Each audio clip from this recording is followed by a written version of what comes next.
Matou au lia mai foi le fai unga o le nei masina ia pe ona le nganga o le whawhitai ma le vi inga pe a matou tu te pa i tua a matanga ma le nei te usanga. Masina maso mai tu la matou au lia mai ai. O lo wanga le lei ma lo tausi a mai se lo. A aho e lunga le soifua ma le matou ola o mafua e ona matou whapene. Lea ia fo i pere vi inga ia te oe. Oe o le pule au aho i mea uma. Tu ina atu le nei fo i vai aso le tua. Matou savalia ia fisoso ni mai pelo o nganga i lunga ia i matou. Fai ai a filfilinga e tusa ma lo filangalo. Ai le tusa mo i matou le tua.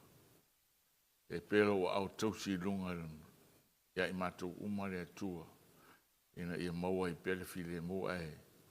Siri ai le patonu ina o au nanga o e tutofi ai ia i matou. Tuna atu foi seo matou atunu. Nei foi vai tau le tua. Leise me lilo i rau silofanga o e silofia mea uma. Soa ni mai a ina fina ngalo. Le ngata o te itai o e kare sia o te itai o le maloma. Ina ia whapea ona matou whaia e tusa mo lo fina ngalo ina ia manuia airo matou atunu ule tu. Soa ni mai o matou whafonga whalongolongo rau fionga pa ia ngalue mai ro nganga i fina ngalo mo matou lotu. Ina ia o ina i matou uma. Ia lao lau fio i le suafo Yesu. Amene.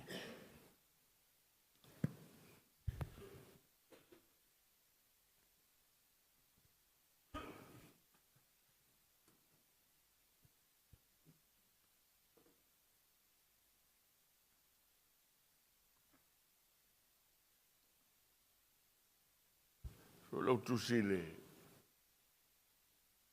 Romanon ta upuiva. Sorry, sfumatas. Romanon ta upusfumatas.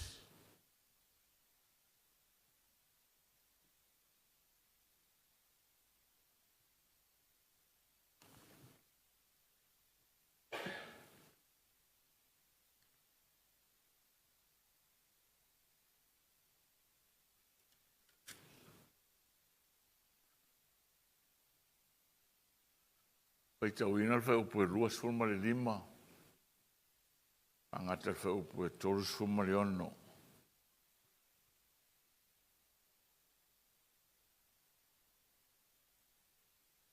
A wale au soe o te loto ina ia o tau i loa le ne mea lilo. Ina ne i tau whaafia popoto. O whaama a ina loto isi Israelu. Se ia o ina urufale maire atu atoa o no ese. Ona whaola ina leo Israelu atoa uma. Pe ona tusia. E mariu maire whaola mai siona. Na te whatia e se ina le amio whaale matau ia Iakopo. O lau foi le nei whea ngainga mai la tou. Pe a ave se ina au. E au ala tou angsala. O fili i rātou i rāle tala li lei, ona o tou. A uaro whaina i rātou i rāle filifilinga, ona o tupuanga, o tupunga. A waele salamo lava le atua i ana mea e fua ina mai, ma lana wala au. A wafa peo o tou foi.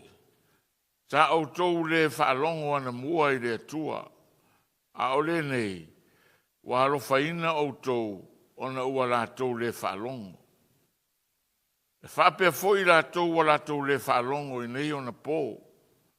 Ina i alo faina i la tou foi, ona o le alo faina o tou. A wawa punitia e le atua, tangata umalava i le whaalongo. Ina i alo faina e ia tangata umalava. A we, le loto le tamau a inga o le poto a toa ma le silafanga le atua.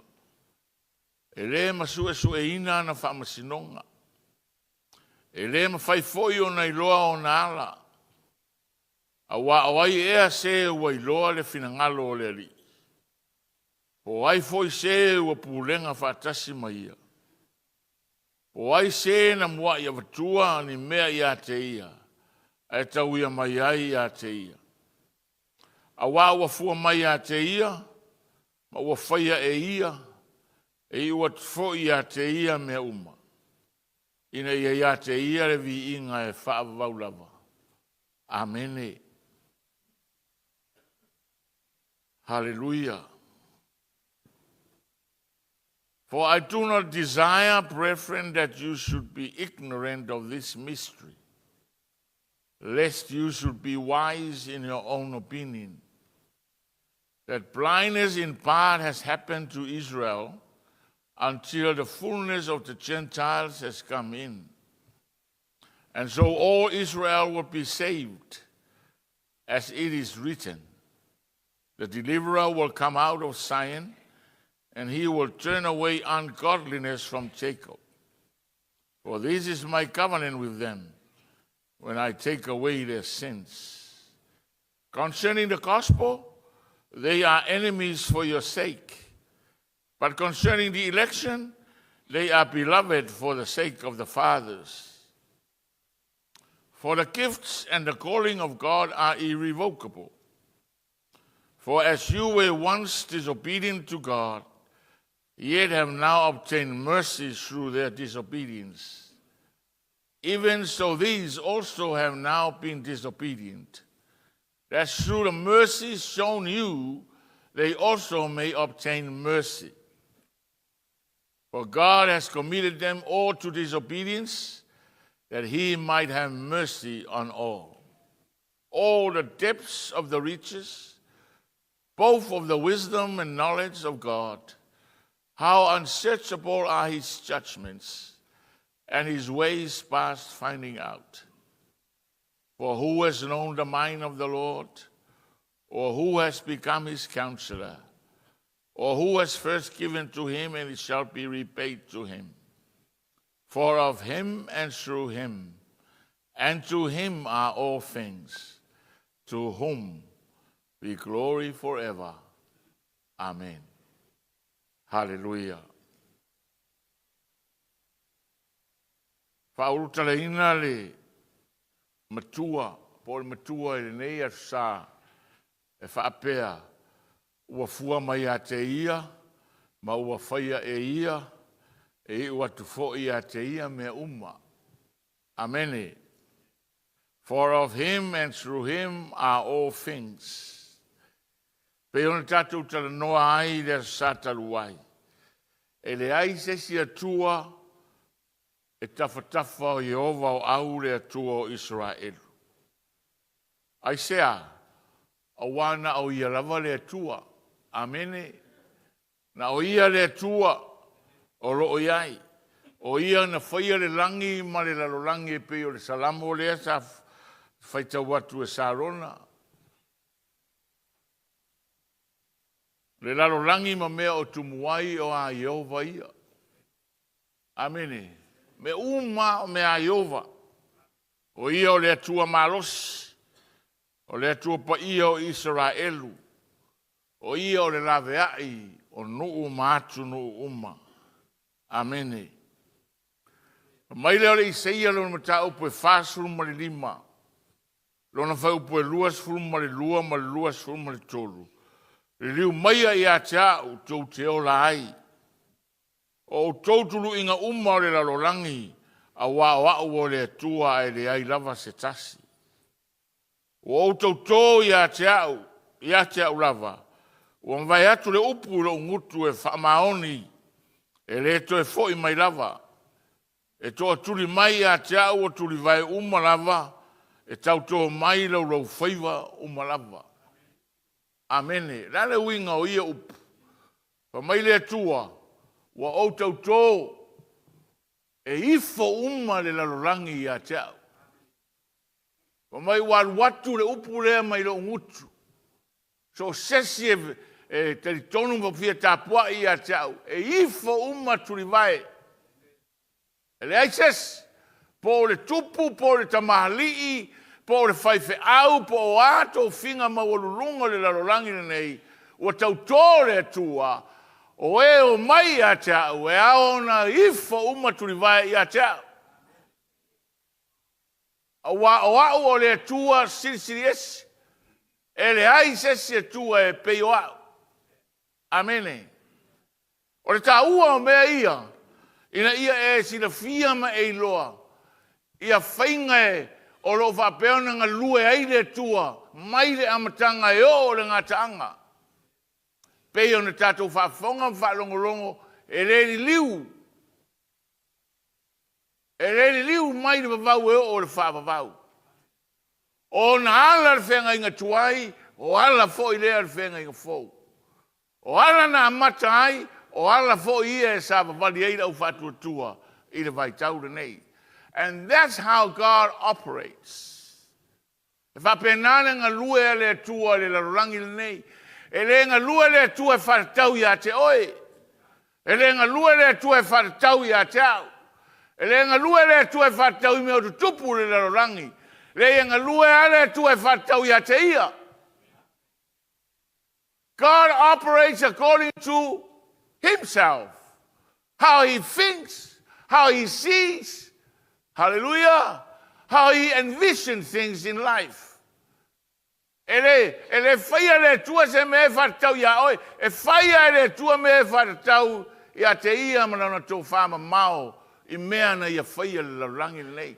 A tono whawhita auri tele le tono o le kālesia.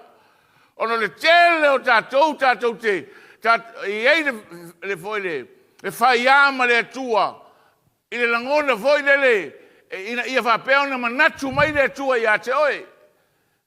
E te ora lai fuafua i mea te manao ai ma mea te miti ai ma mea te nau i ai. Ai ai ftua sua le fionga le tua. Le ai, e le whapena. E ngā lue ale tua e wharatau lona lava whina ngaro pa ia. E whaia foi le tua me tu sama ia. Amene. O le mea le tau ona tātou mana malama ai. Ina ia whapea ona tu mau le soifua whatua tua i le tua soifua. Tele o tangata whatua tua. E pei foi ona walo ia le fionga pa ia le tua. Tālo sia e o mai le tua. O maua le tua i ngā whatua tua le lalurangi nei. Le al whatua tua. O le whatua tua o le auna a o le tua le matai. O wale tele o tangata e su. O whale tonu pe manuia pe o whale tonu me uma. O na o esere ma le tua soifua. Aisea, o le manuia, o le maua. Mea na mitsi ai, mea na whamoe moe ai. O na whatua tua na i lea o le whatua tua i le tua. Amene. A le wala aua le tua i a te oe mau. O ia e ona mea uma, o ia o le matai, o ia e pule, o oe mau na oni au auna. O lau tiute le whalongo ma whai, e lau tiute le whasea.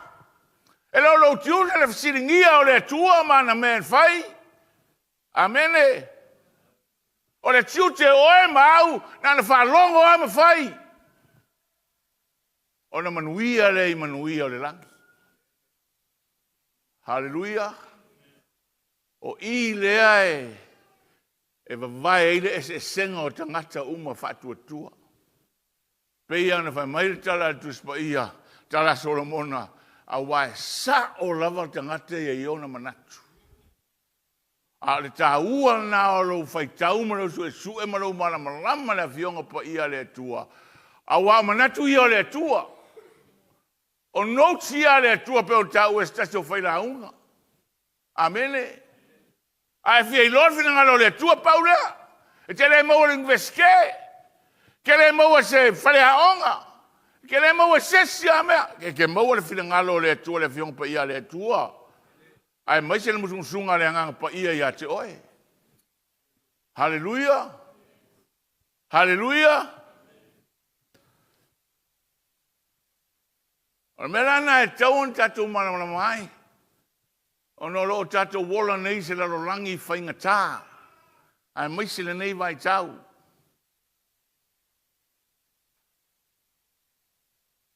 Le lava wo o tatou fa SAMOA o sawa I luma ma ua avea o se angana e la ngona pea.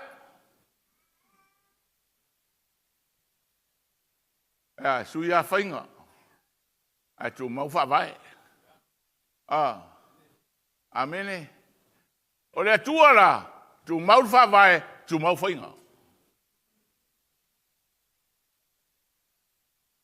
Hallelujah. O le atua wha vai, o le atua fo le whainga. O ana whainga ana whai ei Abrahamo, o ana whainga fo ngai whai kakonge. Hallelujah. Ai se aua sui ai SAMOA, wa tele manatu, wa tele langona, wa tele me ese I ai wha meiroa. Tu mau wha vai, sui whainga, a whainga, sui whainga I whetau I matatou. Ele aparaia lan mena I le atua. Ele veka ko whainga sui ai whainga le atua. O le o whainga na whai ai le atua la rangi. O ana whainga na whai mai ai wala awai Abrahamo. O ana whainga na au profeta. Le au apostolo. Wa avea ma whawai o le kalesia. O whainga fo ina le atua. E whai ai lana e kalesia. It never changed. Hallelujah. Ai o le danger na o le kalesia Yesu le vai taule nei. Ona wa matana leo te tele leo le larorangi. Wa matana leo te tele le poto le larorangi. Wa matana leo te tele le fafia poto le fe mai polo e kalesia I Roma. I le larorangi. Wa ngalo ai. O le larorangi ma mea uma o a Yehova ia. Ngalo ai. E pule au ao le tua ia na mea. Hallelujah. Hallelujah. O le asona lana neu te fia, o le fe au, o nau e avatu le ia I tatou. How God operates. Whainga le atua. Se au onga mo I tatou. Ina ia aua nei, a vanga o tatou loto I whainga le larorangi le nei. A ia mauro loto I whainga le atua soifua. Hallelujah. Peia o le tala le atua nwhai Jeremia o whaafonga so tatou le tala lea. E tu mai pea le tala lea ia le profetanga lea le atua Jeremia ia Israelu. Mai whai a Israel, auana I whaamawalunga tangata poto lona poto. Auana I whaamawalunga tangata mau oa ia na oa. Au foi nei fa mawalunga tangata malosi lona malosi al mea ia mawalunga o le mene tauna mafau iai ai fa mawalunga ia fa mawalunga e te loa awa ia e loa o au o le tua amene wa e loa o te loa u fainga e te loa u winga e te loa mea o te finanga loai hallelujah. O le mea, o le talana le atua na whai le profeta Jeremia tau I le nu o le atua. Wa ese na ave se mai, wa ese na whamanuia iai, au a whawhia papoto. Hallelujah. Wa amata na tumu SAMOA I te manuia o le larangi le nei. Wa amata foi la na tumu au whawhia papoko. Amene. Mena ta uai lo tatou. E mausali. I tatou le fionga le atua soifua. Tusi la ne Roma. Kasi o.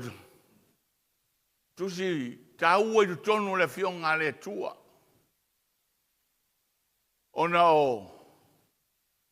Tasi ne o tusinga. A vea ma whai. O loo atangia ai. Ia winga po le finangaro pa ia o le atua mo tangata uma. O tusi lea, tusi e Paulo. O tusi lea e se ale tusi nga e Paulo, tusi lea. I suppose because e leo Paulo na fatuina le kalesia. A le la fialu Paulo. Ona warongo tala. I le ola o le kalesia le I Roma. Ia e maise foi le kalesia na tutonu o le vaitaimi o vela puleanga a Roma veila to ole. Le tunu malosi le rangi atoa. Pera tusi pera o poto tusi le ape ni lecture notes. To te leo tātou e oi vini universite ma onga mawalunga. Peongi, o se awa onga foi lele se whaia onga. A o lale whaia onga, e o i mea mausali, ma mea moni. Lecture notes is to do with truths. Mea tonu. Peila o i e tāua i tere te tusi lea. Ono le kalesia lea i Roma. E ele manatu sa fatuina e tangata e Peru. Sa na o mai i Jerusalema. I le teimi o le Pentecosto. Le laina ua mai ua fio, mai le anganga pa ia ma ua whapeo na fatumuina ai, ma ua salalau, ma ua whalongo le launga a Peteru. Amene. Ai fai tau i le tusi i le ngaruenga na e se na manino le tala a Peteru le au e Peru. E ila na manatu i la tau no atu le fatu le kalesia i Roma. Pela o wa teimi na pe fast fulu wafe tangata e Peru sano nofo i le tauranga o Roma i le vai tau lea.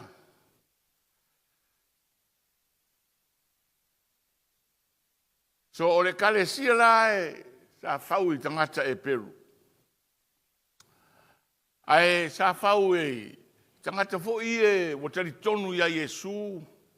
Ai maise e le ngata o tari tonu ia o onga ina wa ai ma whaalongo e le ngalue e le nganga pa ia.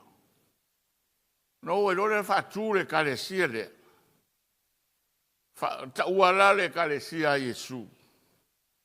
O na tupu lea. Wa iei tangata whai pisinis.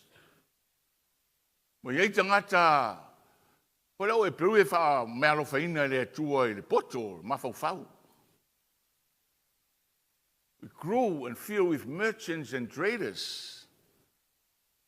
Al temi leo pulea ke rofa SAMOA le tupu woile le glorious.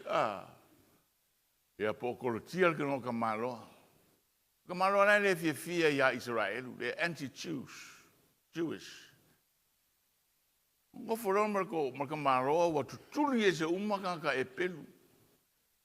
Fast food wafe la leanga o i lo tangata o ese ai. O ila na watu i lo ngalile o Priscilla ma Aquila. Pe tau i ma Paulo i ngai 𝚗𝗏𝗏𝗏𝗏. A Paulo nai Eleni. Rifora i 𝚗𝗏𝗏𝗏 i Paulo. Pe tau i lo ma ngalile. Watu lo ngalile tala no ya Paulo. O ila le e foi tusi mai tusi Paulo e fata tau, so he's writing lecture notes le mena tupu le kalesia ina ia fia mo se fe soani ona o al temilea o ese umala o e Peru ai o tu o ina tangata no ese Roma o ila le il fafita audio le tupu nei ina o ese la e Peru ai tu waina o au tangata no ese o oti le tupu lea ona tu mai le o te maloenga ia Nero il vai tau lea na tu malole o Nero e sau Nero ese le ora o pisinisi sa fai le au e Peru o nga koe invite le Nero au e Peru umai e sa fatafea e koe foi mai o koe foi mai leo tangata ia. E foi mai la. O pule le au no ese le kalesia. O leo te whamatala atu nei leo se history. The real purpose of writing. Mena lea le tu se lo Paulo. This is how God operates. E o mai la le au e Peru. O kumu le loku le au. No ese o le foi o rana tangata no ese le foi le kalesia. Ona yeina le tension i kongo po yeile fe aina i to tonu le kalesia. Ona o mai e le ngata ua mausali. A manatu tangata nu ese. O ile whanau mai aire le fo e theology le o le replacement theology. Wa iene manatu o tangata nu ese. O ila atou o Israelu e replacinga Israelu. O le kalesia a le atua, o le kalesia o le replacement le o Israelu finangalo o le atua. So if you study replacement theology, this is where it came out of. Ongo le mangaku lea, o leo la kou leo waraninga mea e foi mai na tangata e Peru, wa pule le au nu ese le kalesia. O le alafa ele fia la uvaanga wai tutonu o le malu le Israel, e Jerusalema. Manino ia e ia vaenga nu ese, ma vaenga no foila o e Peru a alu le loku. Ke la kuala o ku mai le papa fapea. No Gentiles. E sa tangata nu ese. Fapenar vai inga o tutonu le tempo. So le lai e wa ia la ngona ia le au tangata nu ese. E le fia ai le au e Peru. O Paulo. O le e Peru na wala awina le atua mo nu ese.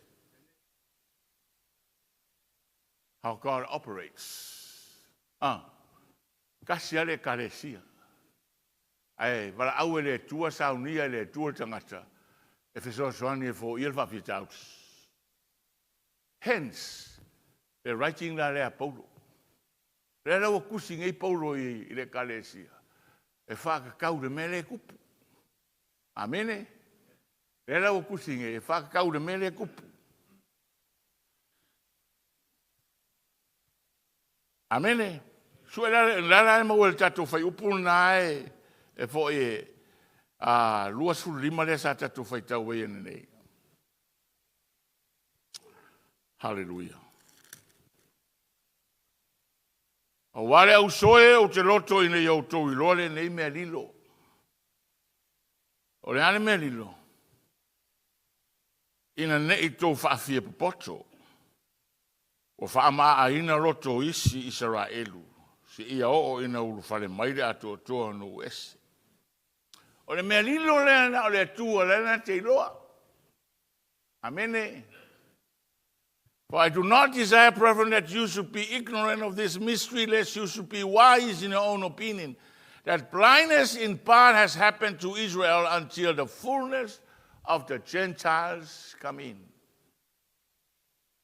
Oina foia. Foia le atua. Amene. E mwhaianga a whamai amene. Na foia le atua. Man tua foi tato foi upu sa fawa sa fai le satalua. Ma mai fa tupu le tua me le fa tupu foi le tua me leanga. Aya? I create calamities. Mai le Paulo I. Awane o to do not be ignorant to the mystery or the miskelio le ya oto. But this is how I operate. Amene. O melea, o atoni a te o tou whamaiua, o whapongi saina mata ia Israelu, ina ia o mai le fullness of the Gentile, po le ato toa tangata nu ese I tu tonu o le whao le tanga. Amen. E peo na tu sia, I fai upo luas forma le ono. Ona faola ina leo Israel elu ato uma. Pei ona tusia. E maliu mai le faola mai siona. Na te fatea e se ina le amio fa le matau ia Iakopo. O lau foi le neife angainga mai lato. Pe ave se ina ia uala ato wangsala. Wa uma ona faife angainga le atua ma Iakopo po Israelu. E whaola ina I lato, pe a whaamangalo ina I lato. Po o ame tutupu, God is a covenant-keeping God. That's how God operates. E les tangata e pepelo ai. Peto e leanga, peto e ami o leanga, wa uma o na tautō, wa uma o na whaida whea ngainga. A sana mo, ma ua lewa ngoa. Amene. Wa wha whea ngainga ina. So e le ma whai o na yeise se whapea mai. Ua ave se ina po wa solo i se ina Israelu mai I plans I fuafuanga le atua. Wa uma o na whawhea ngainga ina e le atua. E le ai. Wa uma na whaiwhenga I ngai whatua atupuru mele I Roma le karesia. Amene. So this is the lecture. O mele wa uma na whawhenga ina le atua. E le ma whaio na ve se ina Israelu mai fuafuanga le atua soifu. Hallelujah. Hallelujah. Masalawa o kako I wa lewanga le sia vangoa. Ke rongi pūrenga laurangi wa lewanga le sia vangoa. Amen. Aya. E le whainko e whasao te me se, Koe ka sanga kul kak siksengi e kaunga I ai awha mai ea, le ai, Ai mawhau me whapea koe ngā filosofi nga. A reo whea ngainga na whaire a matanga, a le atua, e inwawara o le atua na whea ngainga, e le mawhai, o na toe suia e sesi. Hallelujah. Hallelujah. And my covenant with them when I take away their sins. Concerning the gospel. Israelu whainga whengainga, but all the gospel, all the kalalelei, all the whengainga, ale kua mangu ese, e ara ia, Jesu Keriso. The gospel, the good news. Concerning the gospel, they are enemies for your sake. O Israelu, wa tau filiina more for your sake. Wa vera como filinga ia sao mai o kongu ese. Hallelujah. Peke firma mo erka ko roku. Sa ko makambaka ka pianga po. Ele ma se ao nga ya ka ko ia mea. Ale la firma mo e fresa. Amene. E ai ma se ao nga. Ale la firma mo e mai ai. Mai kusa ai ma fofuanga le tua ila na tala le lei. Wa tau filiina Israelu mo ko. That's very strong. Enemies for your sake. But concerning the election, ai tu sai ma filfilinga ma to finga le tua. They are beloved. E pele le tua ilato. Kere lope fa feonga e reconcilinga me le I lo lava finga ngalo mo lo manatu fa tangata. But to me I'm in awe o le makaukia o le akua. Waka koe pu ka ko ai. E fua fo I o ngona. Amene. O le rangi nema how you live your life e fua uma me uma I o ngona. Au le tua no. E re fua inga ngi langonga. E fua I anga fuafuanga mai le amatanga e o ngā tanga. Me fo ngā yellow lifespan I kongo fuafuanga le akua. Kua te lau pasenge. Amene. Mai leo le o le tala paulo. O le aonga lea e karesia. Ngā kau fili inga Israelu. Mor kou le lei. Inga ia maua kou avangoa. Ao Israelu a ia I kou finga le akua. E pele le akua Israelu.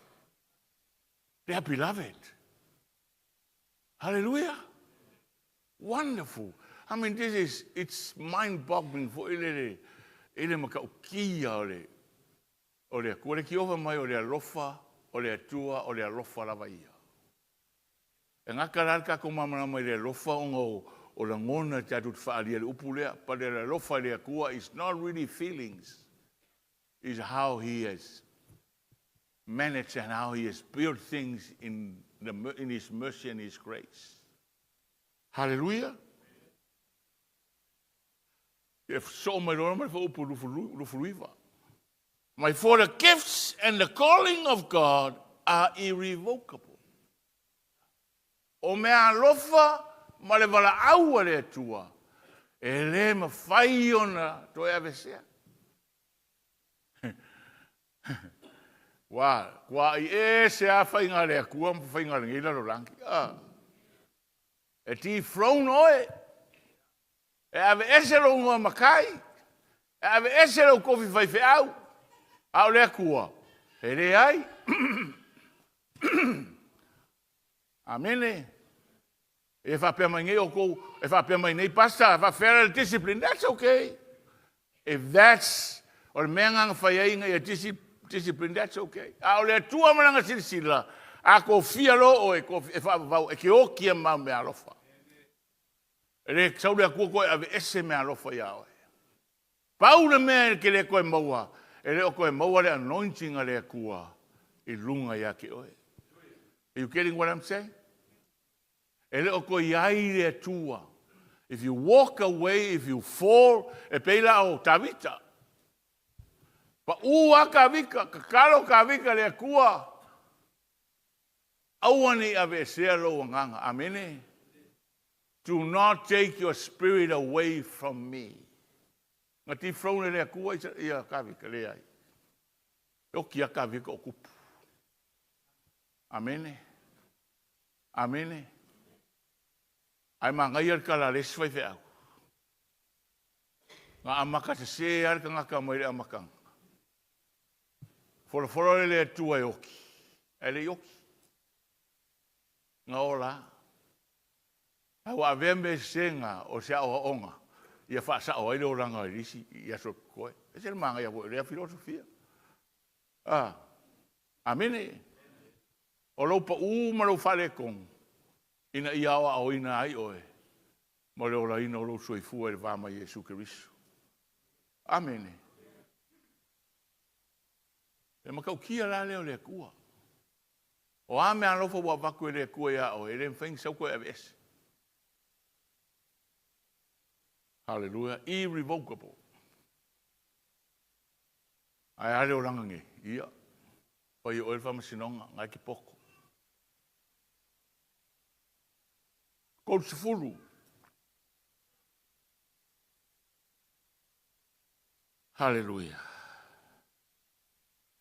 A wafa pe o tau foi, sa o tau le whalongo ana mua i le atua. A o le nei, wa rofaina o tau ona ua la tau le whalongo.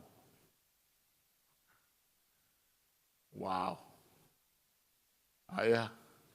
For as you were once disobedient to God, yet have now obtained mercy through their disobedience. Maua kako avangoa.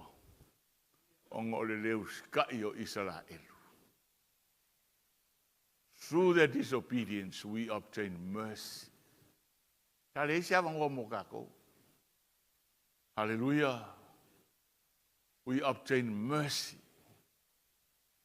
Even so, these also have now been disobedient, that through the mercy shown you, they also may obtain mercy.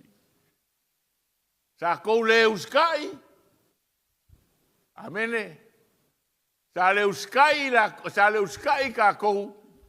Pero kala, e fai upun la. Anga ka kou maua le alo faina mai le atua, ono lato leustai.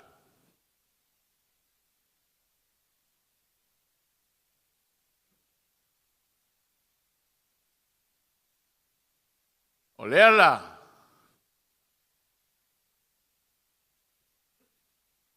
Wa o ai le alofaina ia i lato. Amen. Even so, these also have now been disobedient, that through the mercy shown you, they also may obtain mercy. Na alofaina i tātou o no leo sta. O le alofaina fo i le tasi na maweli tātou o noa.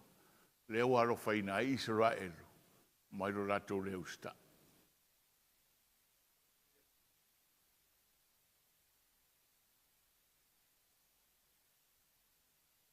Mai lo mal fai upunga e korulua. A wā ua punitia e le atua. Tangata umalawa i le whaalongo. Ina ia alofaina e ia tangata umalawa. Hallelujah. Hallelujah. Kasi ale ala o le alofaina. Kasi le alofaina. E kukusa le leia le alofainga o Israelu ma le alofainga o kākou. Whianga whanga uma e le alofainga e kasi whanga uma le leuska. Mai le amatanga. O whainga ia le atua. This is how God operates. Hallelujah.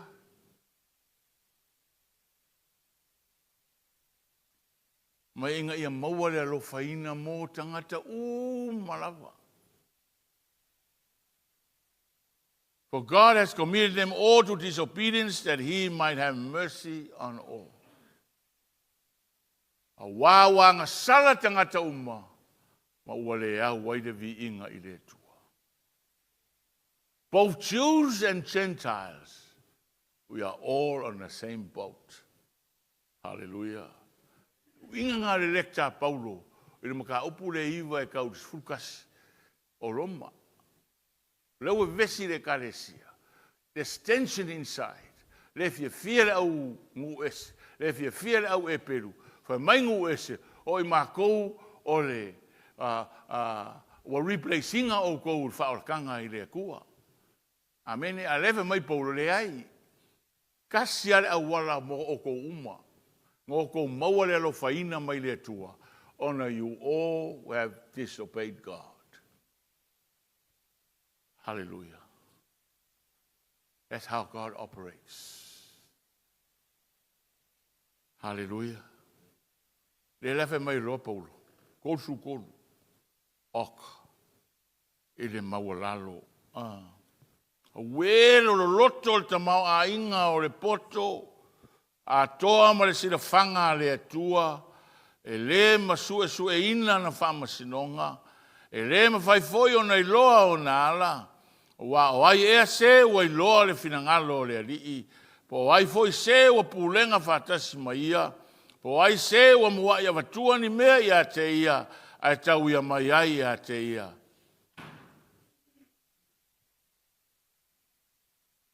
Maka ukia o le. Sila whanga le atu. Le ao langa pule. Hallelujah. Hallelujah. That's how God operates. O nā rara ka ua ia kako. That's how the church should operate. A church full of mercy. E ai ma sesi o kako ngā sau ami o kongu. Amene. Amene. A kongu lau pa u o ngei. A kiri roa po a where si roa kausanga. Pe wha where si roa kausanga. But that's how God sees life. That's how God sees humanity. Ke mika ngei a kiri roa kai au. Na ole atua na tsira fia. Hallelujah. Ako e mauangi mea ngai vai kau a kiri roa pe wha where au whangau. Hallelujah.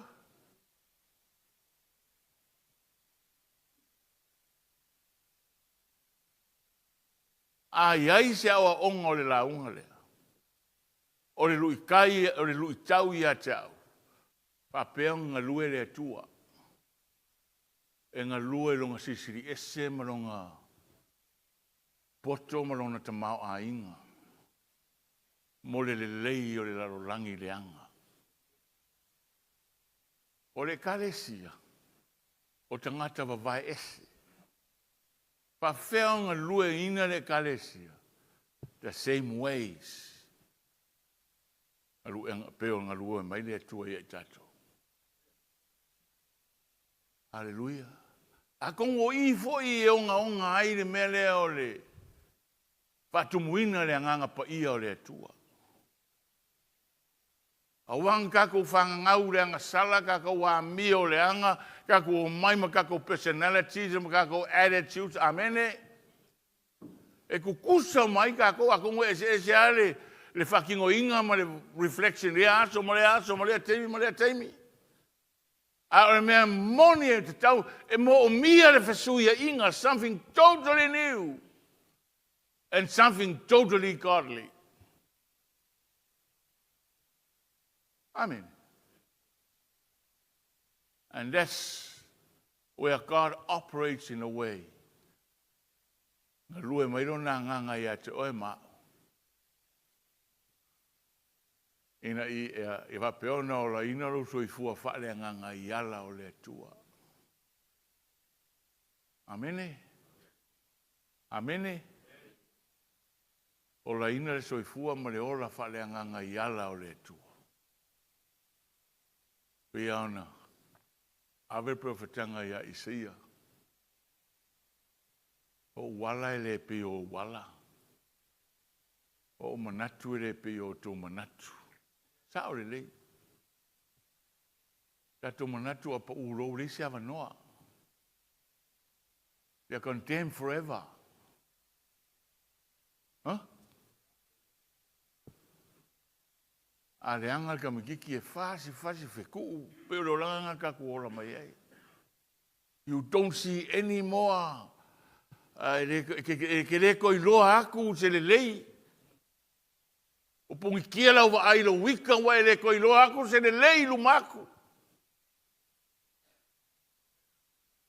O le tua le tatu tapu ai ai le va pena. O lana e kare sia le ana fausia e le va pena.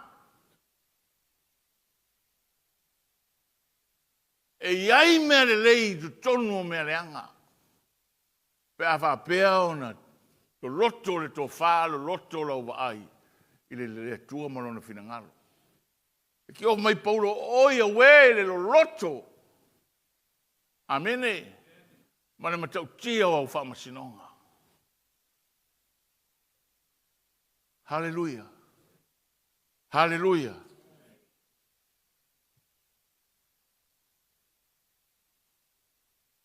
Whai wai le tolu wono.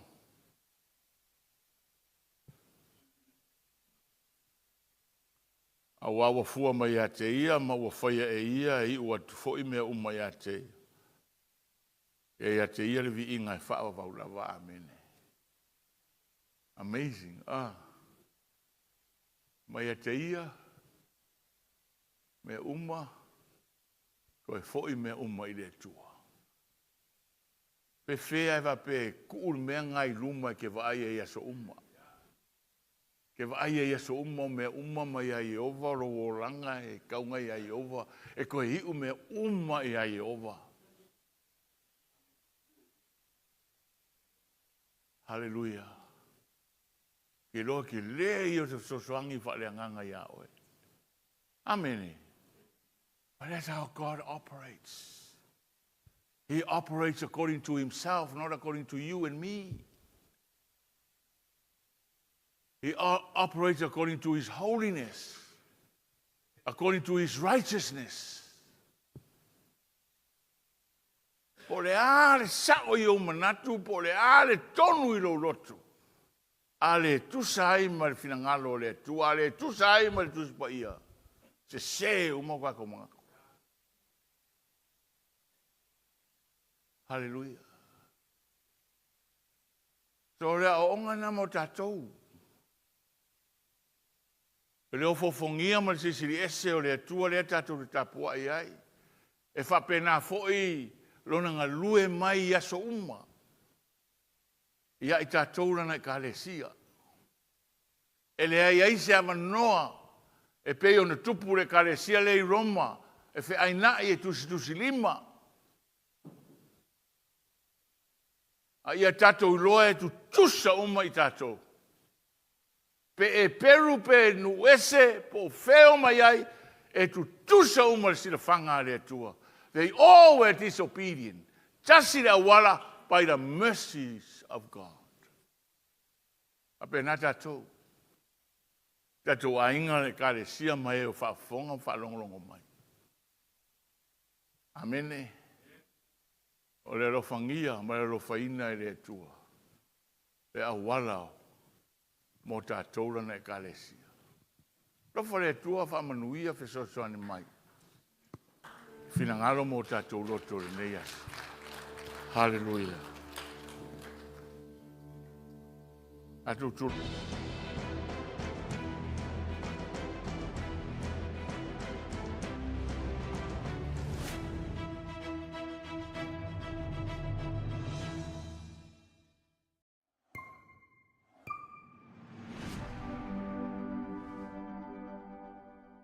With UP Group Money's partnership with Vodafone Samoa 𝚗𝚗𝚢𝚅, you can save money while you're still in New Zealand. You'll need to register with UP Group Money to receive a Vodafone SIM. Once you have your Vodafone Samoa SIM, you can start sending money to yourself through your UP Group Money account to your 𝚗𝚗𝚢 account. You can only withdraw your savings when you're in Samoa. UP Group Money, in partnership with Vodafone Samoa 𝚗𝚗𝚢, offers you a unique way to save for your trip to Samoa while you're still in New Zealand. Here's how it works. First, register with UP Group Money. You can do this online or visit our office for assistance. Second, receive your Vodafone Samoa SIM. To complete your 𝚗𝚗𝚢 registration, you'll need to visit our office. And lastly, start saving. Use your UP Group Money account to send money to your 𝚗𝚗𝚢 account. The best part, you can only withdraw your savings once you're in Samoa, ensuring you have funds ready for your trip. Visit our website to register with UP Group Money today, or stop by our office for any assistance. Make your trip to Samoa even more enjoyable with our hassle-free savings plan.